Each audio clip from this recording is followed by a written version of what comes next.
Another snowy day to be expected in the northern 48, right? It amazes me how statistics work. And I had an economics professor who said, it's the bottom line that counts provided we know how to count. And the statistic that did not necessarily blow my socks off, but did surprise me is the fact that a consortium have come along with the tabulation and the complete total that 6% of salespeople actually become successful. 6%. Now, this statistic wasn't necessarily aimed at the retail automotive business. This was aimed at salespeople in general of all industries. And yet, I think it probably stands true in our world, in the automotive retail world.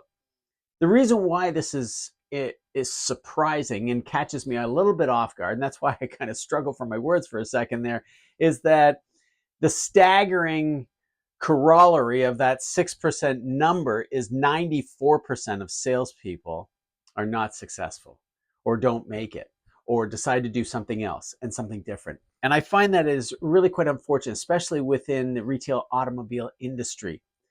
I'm hearing it more frequently all the time from folks like yourself that are saying, Bill, it's quiet. The showroom is very, very idle. We knew this going through Q4. We knew this in Q3. I was warning you of that as well. And what you'll find here in this private members Facebook group, this private group on LinkedIn, and if you're watching on YouTube, the magnificent part about it is that you can be of the 6%. You can be the achiever of all salespeople because you're doing the right thing right out of the gate. If you join the group to learn how to do something better, to learn how to communicate better, to learn how to negotiate better, and to learn how to present and close better, you've done the right thing. But I'm also really quite surprised with everybody in the groups that there's very little dialogue. There's very little questioning. There is no objections that anybody is really posting and postulating, hey, does anybody have a solution for when the phones aren't ringing, the email bell isn't chiming, and the showroom doors aren't swinging? What do I do? What can I do? Now, I've talked about it at great length, but today I wanted to share with you, if you only get 10 leads, how you can sell 20 vehicles in February. If you only get 10 leads in the month of January, you can sell 20 vehicles in February. And the reason why I say that is that it's not so much what we say that is critical and important for customers to fall in love with us and want to buy our product. They've already made that decision. You know the steps that they've followed. They've thought about it, talked about it, researched the marketplace, and they've seen that car and that truck and that SUV where they cannot buy it. They've seen it in a parking lot. They've talked to a friend. They've talked to a neighbor. They've talked to a coworker, how much they like it and what they think of it. And now they're coming in to see us. If you get 10 leads, you got to believe that if they have transcended those steps, they've climbed up the stairs, it's work to get there, then they're ready to buy when they come in to see you. And yet 6% of salespeople succeed. And this is because 94% of the automobile sales marketplace, and I'm getting this from my friends, my colleagues, my social circles and breakfast club and mastermind and everybody that is outside of the retail automobile business. This is where it's coming from. And they're saying things like, is the inventory shortage still in play? Do dealers really think that the demand is extremely high while the supply is really low? Because I'm seeing lots of product on the ground. And Bill, this is what they're telling me. They're speaking directly to me. They're saying, Bill, the presentations are non-existent, not terrible, horrific, useless, not even good, but they're non-existent. So if you aren't doing a product presentation, if you aren't going digging through your interview process, and maybe I should be sharing with you a graphic on that. If you're welcome isn't absolutely amazing, and by amazing, I mean straight to business, then you're already setting yourself up for disaster because you don't get a second chance to make a great first impression. When you go from the welcome to your counsel and qualify, you're not qualifying whether this client can buy an automobile or not. You're qualifying whether you have the product that you can show them and take them through a presentation that you can share with them all the reasons why right now is the very best time to buy. These two steps alone are what will get you 10 sales in the month of February alone. Because while every other average ordinary automobile salesperson is winging their sales presentation and asking customers, hey, how's it going? Or wow, is it ever snowing? Or I can't believe how cold it is. Or can you believe that Florida got snow, more snow than some Canadian cities have received in the wintertime? All of which is fascinating dialogue and conversation, all of which is not what the client intended to come in to find out about today. They want to find out about the automobile that you sell. So the secret to really understanding the buyer that you've got in order for you to be able to sell 20 vehicles in February is that no two customers, as you well know, no two customers are the same. And so when we look at the customers and the detail of each, you can call one customer aggressive, especially this time of the year.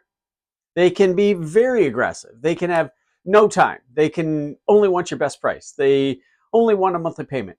They maybe even possibly tell you, and I think they're trying to shock you into reality, that they're shopping 3 places.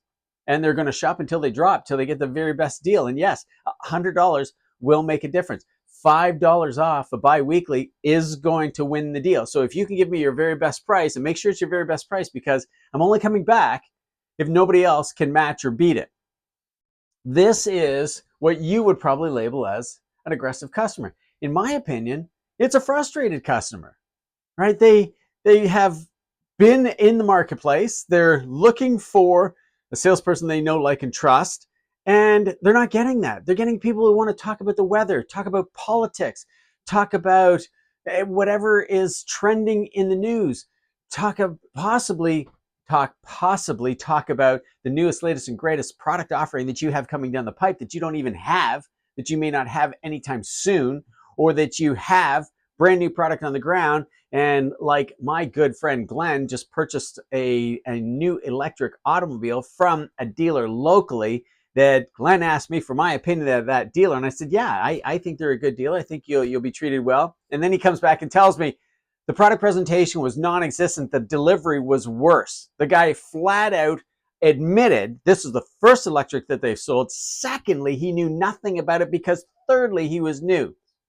Okay, the new part, maybe we can tolerate as a customer.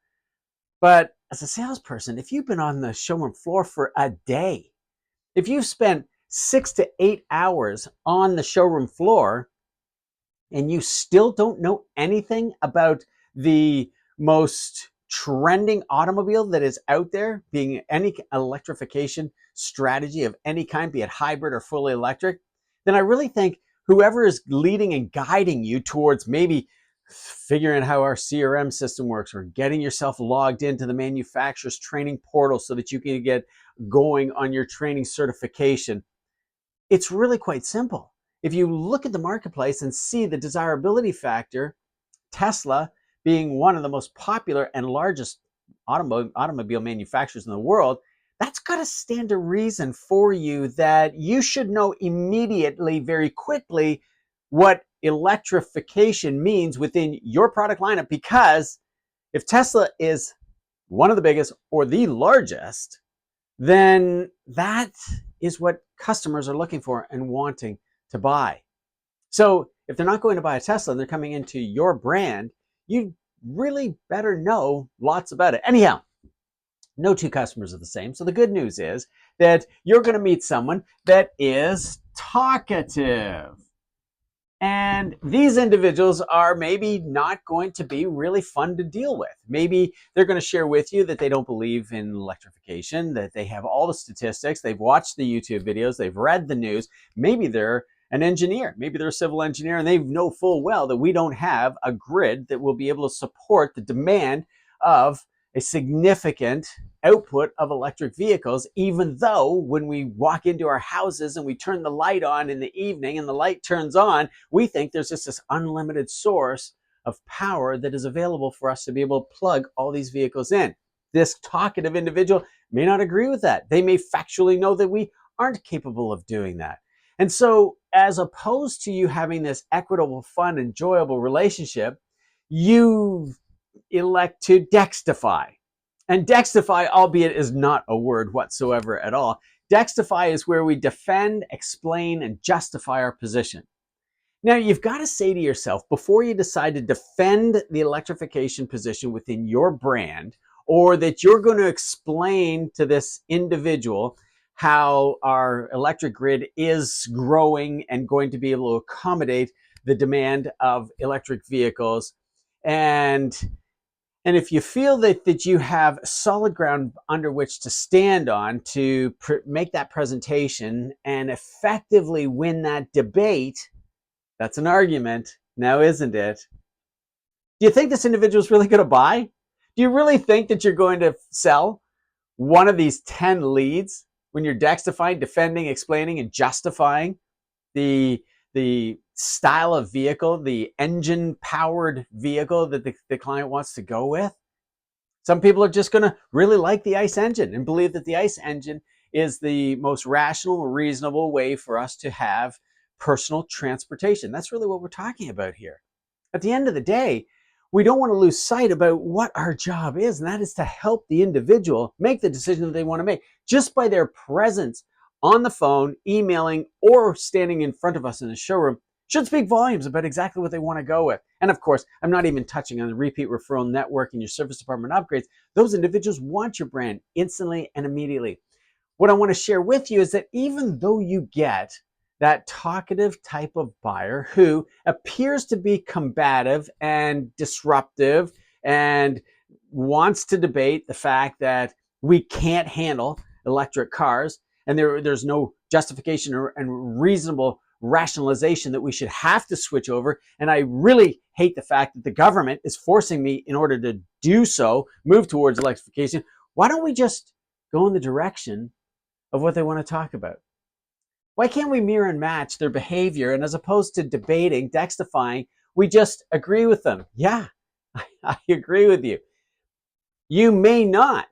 This is the struggle that 94% of automobile salespeople are going to experience. That in your gut, deep down in your subconscious, you know full well that we can handle an electrification strategy, that we must reduce CO2 emissions. I heard another fascinating statistic watching a news presentation covering the debate in the Senate in the US, where the specialists and the experts were guessing at the amount of CO2 that is in the atmosphere, and the actual statistics scientifically was significantly less. Rather than talking in hyperbole, these experts on climate change and reducing CO2, who have identified 48.7% of the CO2 generated within the atmosphere comes from automobiles, which isn't great for you and I, but getting considerably better, and we are considerably cleaner, and with the influx of electrification, that's going to reduce it more. These experts, when questioned about the amount of CO2 that's in the atmosphere, we're guessing in where anywhere between 2 and 8% of the atmosphere is made up of CO2, when the actual scientific statistic is 0.004% CO2. I found that fascinating. I don't have a footnote what scientific research firm actually came to that agreement, but this was in the Senate. So I'm assuming that they've done their due diligence and the research is accurate and correct. The point is that I want to make is that when you get these talkatives that appear to be combative, that actually are not, you can go in the direction and agree with them. And while they may still want to engage with you in a conversation about why are all manufacturers pushing for 50% of their product line to be electric, say, I don't build them. I don't design them. I don't do the market research. I don't price them. I'm a retailer. That's all I do. They tell us what is coming down the pipe, and that's generally aligned with what the marketplace wants. You may not be interested in an electric powered vehicle, as I am not either, but it has a place in the market. And Tesla has proven that to us, and it continues to grow and get bigger. And the Cybertruck is defining that. And the number of those vehicles I see on the roadway more and more every day is becoming very impressive. The point is, no two customers are the same. And so sometimes we get a customer that just likes to listen to what we have to say. And this customer is quiet and they seem pleasant. And in most cases, they're very, very polite and they listen 2 times, 3 times, 4 times as much as they talk. And here's the problem. You see, 94% of the automotive retail industry, salespeople specifically, 94% of salespeople are going to fail this year. They're going to turn over. 72% is the national statistics still coming from the NADA, National Automobile Dealers Association, that more than 3/4, or almost 3/4, pardon me, of the colleagues around you will not be working there in another year, another 2 years. That is how fast we turn over. And it's unfortunate because when we really learn technology like this, when you dive into the manifesto, and I'll put a link to the manifesto, book a discovery call with me. I'm absolutely shocked how few discovery calls I'm getting right now this time of the year. Last year, I was overwhelmed with them. This year, overwhelmed with coaching calls. Maybe that's me, and I'm pushing that harder. I'm not pushing the advertising as much because we have such a huge roster now and such a magnificent demand. The organic flywheel is spinning for us, drawing you in, but you should take advantage of that as well. You should be calling in and asking me, Bill, other than buyer behavior, what about the activities that lead to the sale? What about the presentations that I need to do? What about my negotiating, my closing? How can I fill a pipeline every single month all the time? That's what I'm talking about right here. When you have 10 leads and your plan is to sell 20 vehicles in February, and I tell you, that's entirely possible. We need to talk about closing ratio. We need to worry about our negotiation strategy because you don't want to be giving those vehicles away. Anybody can put stickers on the board. Stickers don't pay your mortgage. Stickers don't put dinner on the dining room table. Stickers don't take you to Disneyland. However, when you've got lots of stickers on the board with lots of gross, you develop a really magnificent life for yourself, which is magnificent, terrific. And you should also be calling in and asking us, and whether it's me or any other competitor in the marketplace that really knows their stuff, you should be asking about planning. How do I really ascertain a solid plan, a blueprint, in other words, that works for you, that could work for me, regardless of brand, regardless of region, regardless of economy? That's the 6%.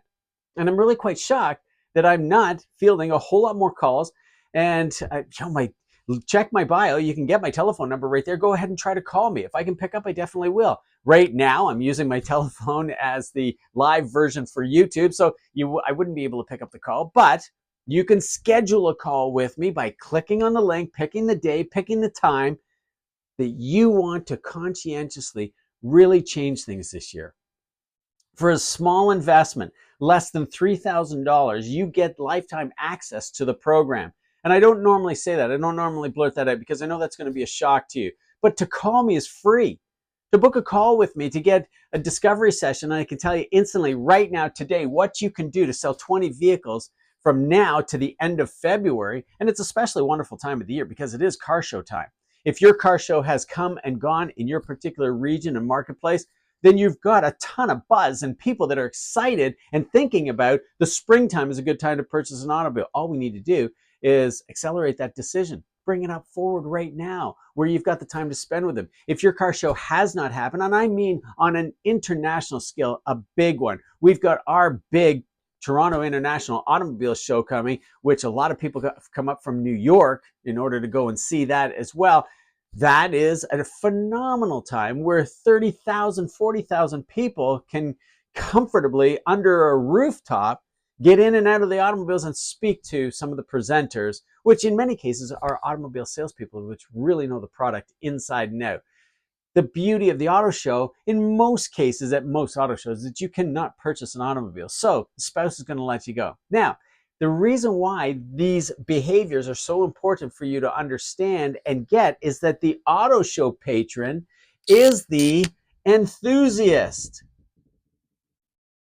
And the enthusiast generally knows a lot about your product.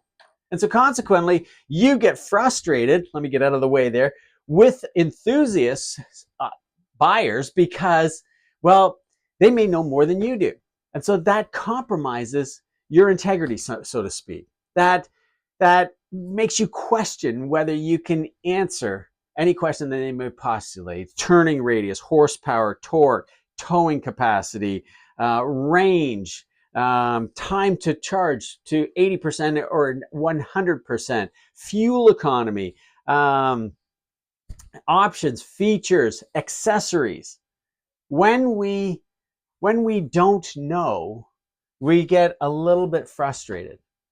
I shouldn't even say a little bit. We get really frustrated. Our feelings get hurt.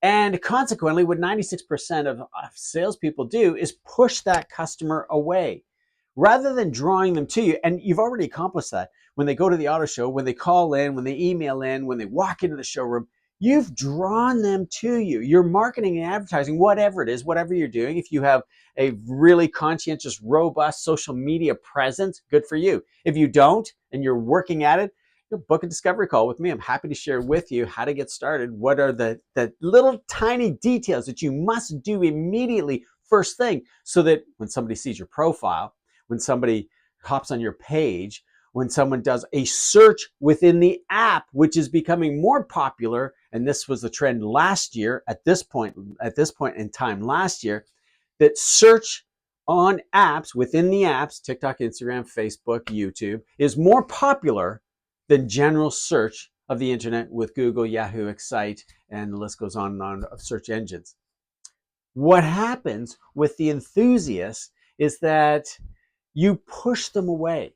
Now that you've drawn them to you, we say or do things, we shut down, we act like a listener, we become talkative, and maybe don't necessarily tell the whole truth, nothing but the truth, and nothing distorts the truth more than stretching it. And of course, we get aggressive and decide to debate with them.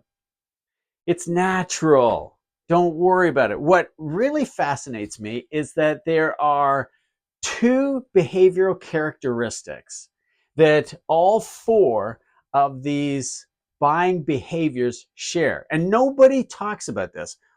There's lots of training done in automotive, in sales training in general, but especially automotive sales training about the behaviors. But when we characterize, when we describe each one of the behaviors, like these people are, the assertives and aggressives are looking for results, right? That's why they want best price. That's why they're always beating you up and hounding you for best price. Now, the talkative is the promoter. And a promoter type of behavior is the one that either promotes the ICE engine or promotes the ICE engine at the disqualification of the electric engine, or vice versa, promotes the electric vehicle, knowing full well all the news out there points to the fact that there's more carbons created as a result of building that electric powered vehicle than there are of ICE engines driving around the road. Whatever the case is, that's what the promoter does, finds all the angles to be right and correct. And this is the reason why you want to go in their direction. You can be really quite point blank with aggressive. You can be rather bold in your statement with them, such as when they come in and they say, hey, look, I want your best price on a particular automobile. You go, okay, great. What stock number?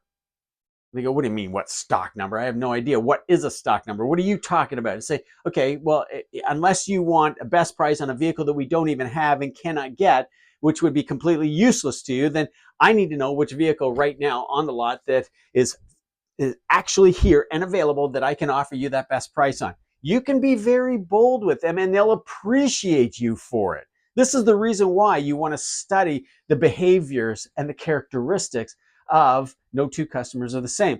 When you look at the listeners are a very reliable type of buyer. So by reliable, not that they say that they will buy and will come in for their appointment. That's great. And that will be the case too. But they want tried and tested. They don't want newfangled. They don't want the latest and greatest technology. These are the early adopters over here. They want to drive into the country club. They want to drive into work. They want to be the person in the drive-through that everyone looks at them and goes, oh my gosh, that's a cyber truck. Amazing. And then, of course, people walk up to that and say, how do you like it? And what's it like? These individuals want to wait until the Cybertruck is proven. They want to wait until all the bugs have worked out of it, if there are any. I'm not suggesting for a fact that there isn't any. Reliability is top of their list. And even more so, listeners, because they're a very reliable behavior, want to come in under the radar. And that's part of the reason why they don't want the newest, latest, and greatest. The talkatives absolutely do, but the talkatives have a beer budget and champagne taste. So this is going to be out of the question for a little while, but they may be able to consider it when there is a used supply of them. And then, of course, the enthusiast. The enthusiast is the thinker. So they're always concerned with the statements that you make, the percentages, the data points that you state and utilize as part of your presentation. They're always thinking of ways that you're lying to them, how you're cheating them. Even though they're enthusiasts, they love the industry, they love the product, they love your brand, they're always worried about, okay, what's the angle? What's the catch? What's the hitch? What's the problem? And so with every single one of these behaviors, especially talkative and the reliable, you may have behavior that you can talk about the downside. Now, if there is a recall, if there's a campaign, if there is some technical glitch that is possibly clouding the release and the promotion of that product, you can talk about how we're fixing it and how we're working on it. With the enthusiast, you absolutely definitely want to point out. You want to be transparent with the very fact that there is a problem. It is being addressed. We have the parts, we have the equipment, we have the ability to do so. If it is a full stop sale on a particular brand that they are in love with and trim level and model, that there is nothing to worry about. You can buy it. We will not sell it to you from a safety perspective.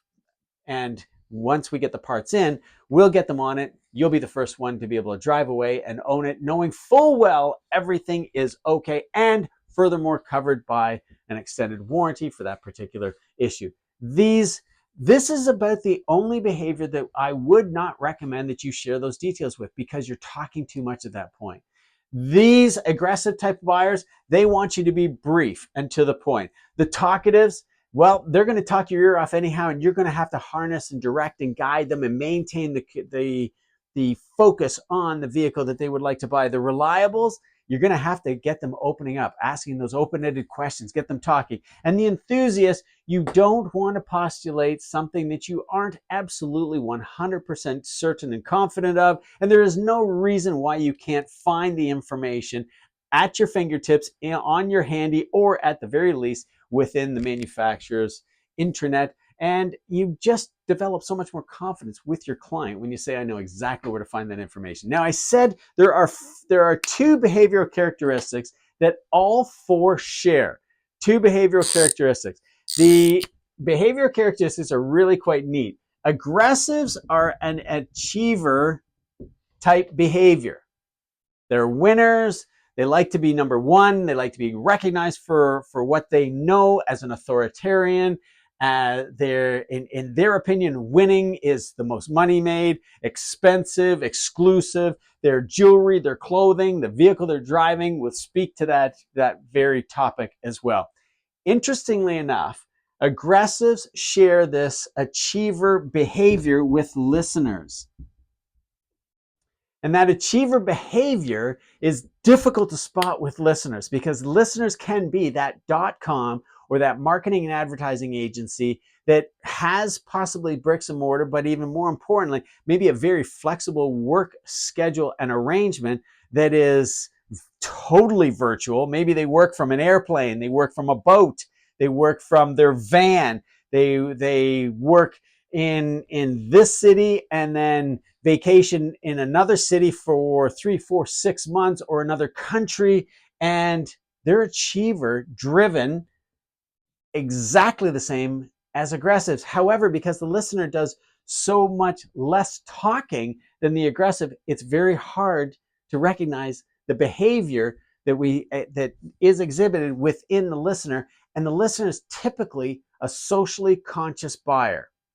So where you get into a debate with the talkative about the ICE engine versus the electric engine, you get an enormous amount of support with the listener being socially conscious with the electrification. And they're not really concerned with how many hydrocarbons are created as a result of getting to final production of that vehicle. They just like the fact that they're doing their part to be environmentally conscious, lower CO2 levels as much as possible by plugging the vehicle in as opposed to putting a gas nozzle in and putting petroleum fuel in. Now, the other one of two behaviors that is shared within all four of these behaviors, and remember, you could have a customer that exhibits these four types of behaviors. They could be right in the center of the graph here. Politicians and famous individuals of some kind of significance that are going to be in the public eye generally have the ability to match the communication style of those that they're in front of. Actors and actresses do an excellent job of meeting everybody right in the middle. And that's really the label that they give them. So the talkatives and the enthusiasts share a behavior I call appraiser. And I call it appraiser because these individuals are appraising whether you are the individual that can get them a deal or know your stuff. And can they trust you? Will you share with them the details in a candid, honest, open, and objective capacity that is really in their best interest for you to be able to help close a deal and sell 20 vehicles between now and the end of February? When you mirror and match your behavior to the appraiser, who is the one who's saying, I don't think the electric vehicle is a good idea. I think the ICE engine is perfectly fine. I don't understand why you guys as automobile manufacturers want to go in the electric direction. I don't understand with all the publicity that we have seen where it isn't actually a benefit to society. That's what the appraiser behavior is doing. Finding all the reasons why they should be making this decision, and they're looking for you to support them on that plan. This is how you can sell 20 vehicles this last week of January, or half of the week now, going forward all the way into February, which I'll bet would be unheard of for you. If you're struggling right now to sell 4, 6, 8 vehicles, even break double digits this particular month, this at the very beginning of the first quarter of 2025, I get it. Everybody is telling me that and say, Bill, it's really, really calm. It's really quiet out there. What is going on? Is it the incumbent president? Is it the election in Canada that is looming over us? Now I've heard that the province of Ontario may be facing an election itself, calling an early election for its leadership. And is this what is slowing us down? Or is it the snow? Or is it the cold? Or is it the fact that there may be tariffs imposed by each country where we had this perfect working relationship, or so we thought and we were led to believe? I don't think any of that matters. Not every customer is worried about any of that sort of thing. The customer that gets into their automobile and it doesn't start this morning is not worried about our political climate. They're more worried about how they're going to get to work. And when they finish work, are they going to be able to put the key in it and make it start? That is their concern. And all you need to do is mirror and match that concern. When you get these aggressive type buyers that are shopping 3 places, say, look, do you really enjoy the shopping process? Because if you do, let me give you all the information that you need, and then go out and get your best price and then bring that to us. I can tell you this much, price will not get in the way of you and I doing business. It just won't. We all pay the same price for the automobiles, and I'll make sure that because of our dealership, we are the largest in the area. We've got 40 acres of automobiles. We sell on volume. We don't sell on individual deals. We don't need the gross. We need to turn the volume to keep them going. We're going to be the best price. We look at the size of our dealership. It's a 2-car showroom. We've got, 40, 50, 100 vehicles in inventory. Our overhead is low. Our dealer has owned this facility and the property through 3 generations. We don't need to make a whole lot of money on every single deal like the great big dealer down the street who's just you can find all those reasons for that aggressive to see that you are results driven and you will achieve synergistically exactly what they're after. With the talkative, you can do the same sort of thing. When they're talking, you want to be listening for the hot buttons, and then aim on those hot buttons. If they don't like electrification, you don't like it either, even though in your gut, deep in your subconscious, you do believe it is the right way to go. All you need to do is give them what they want. They want the ICE engine. You probably have 75% of your inventory ICE and only 25% electric, which is terrific, because for these people, you're going to need that 25%. Really easy for you to appraise, finding the hot buttons that they are deciding how to make this decision. Really easy for you to capitalize on that. Really easy for you to get your hooks in them and reel them in and keep them. Now the reliables. The reliable listener is the individual that is wearing wrinkled clothing. They're wearing earth tones. They're moving at a slower pace. They speak very diligently, and they look at you right in the eye, and they listen intently to what you're saying. And you may be thinking that they are over here an enthusiast appraiser because they're looking to see if you're trying to lie to them, looking to see if you're going to try and pull the wool over their eyes. And that's probably not the case. With the listener, they're just conditioned to listen twice, 3 times, 4 times as much as they talk. You need to get them to open up, find out what are their hot buttons. What is that thing that they really like and latch onto with respect to your automobile? And then, of course, the enthusiast. The enthusiast is super easy to identify. You know immediately. Sometimes they'll walk in. In the old days, they'd come in with a Consumer Reports magazine, actually have a clipboard in their hand. They would be doing the Benjamin Franklin close on themselves, trying to determine which vehicle suits their needs the best. Maybe they're comparing their old vehicle they're currently driving to what the new one will be. Maybe they're comparing another brand to your brand. Maybe they're comparing used to new. And you'll hear this in their dialogue. And so you want to listen intently, hang on their words.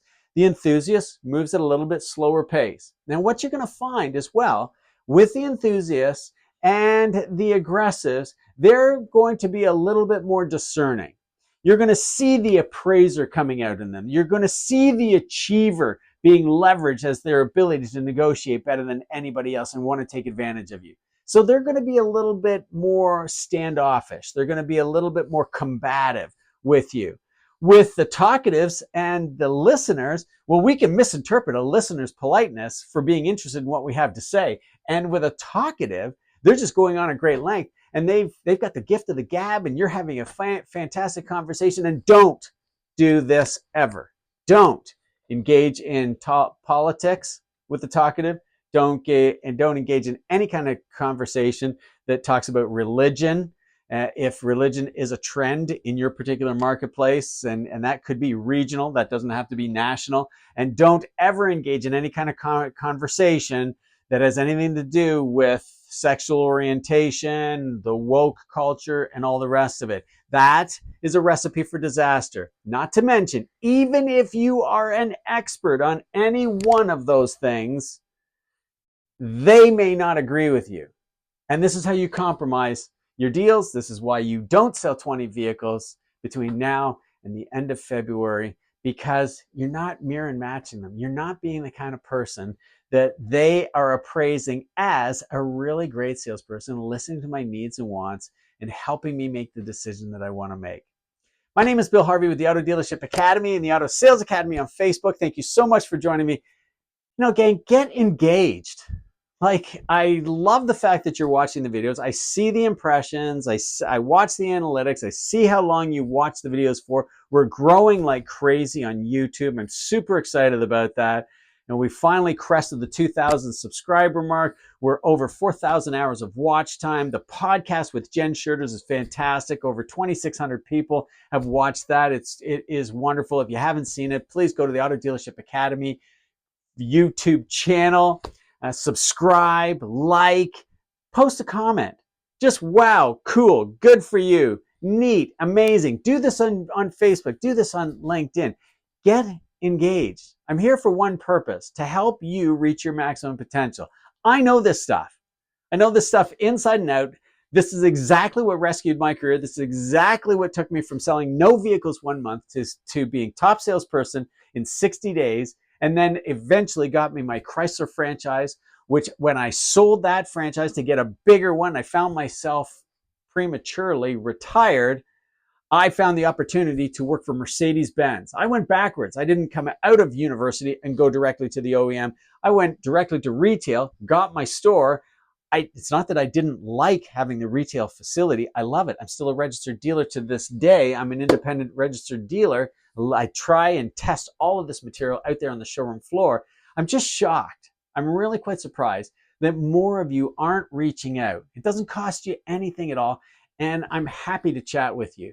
And then, of course, if you decide that you would like to join our manifesto and be a part of it and have the ability to, the sky really is the limit to your income, to become that 6%. Look, not everybody is going to become the 6%. We know that. That is the case. I'm not going to be able to approach everybody with this program. There are only 484 of you in the private members group on Facebook, 70 on LinkedIn, and 2,000 on YouTube.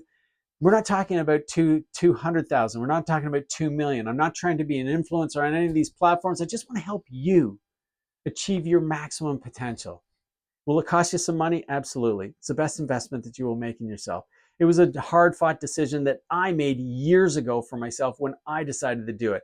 But here's the thing. The sooner you do it, the sooner you can start to capitalize on it. What I find is that people call me, reach out to me, book calls with me when it's too late.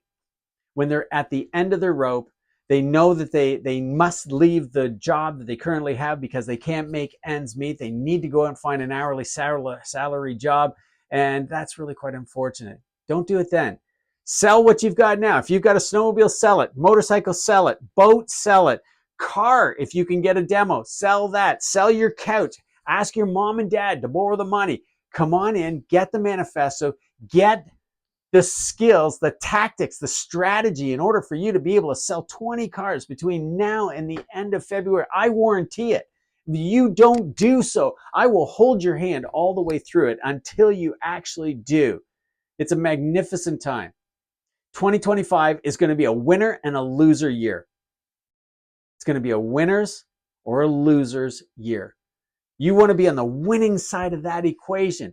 We've seen this time and again, especially in the financial markets, when we start to go through this much uncertainty, especially with politics and the economy and investments and just watching the dollar rise and climb as fast as it did from those horrible pandemic levels.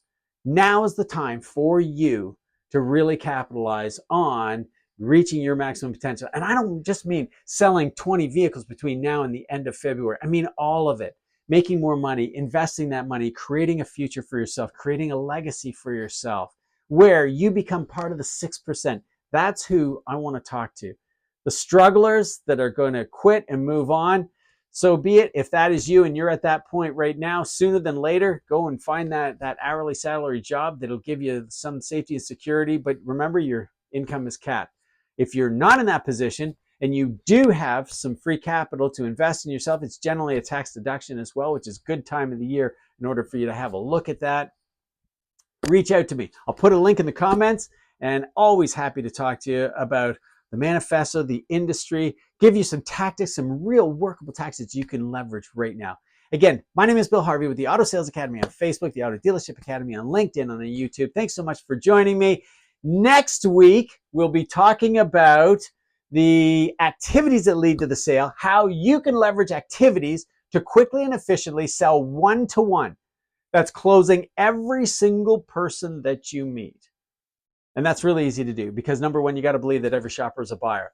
I'll share with you the activities, how you structure your dialogue and conversation. Now you know the behaviors that you're working with so you can mirror and match perfectly with them. You can speed up your sales process or slow it down according to the behavior that you're dealing with. And this is how you sell 20 vehicles between now and the end of February. And if you want to sell 20 vehicles every single month, like Chandler Price, like Jen Scherters, like Rebecca Harvey, like Kelly Krause is doing on a regular basis. All of these individuals came to me when they were struggling, came to me when they were not having a lot of fun, really worried that they can make ends meet and create a lifetime of success and enjoyment for themselves, and especially a decent retirement and swanky vacations all in between. They are now where you want to be, 20 vehicles per month on a consistent, predictable basis. Chandler does it without doing any networking, without doing any repeat and referral sales. Jen Schurters, she does it without ever talking to walk-ins, call-ins, or emails and e-leads. She's doing it all on repeat referral and her own network that she created. The secret is our system of 3 phases and 9 steps. That's what makes it easy. Talk to you again real soon. Bye-bye for now.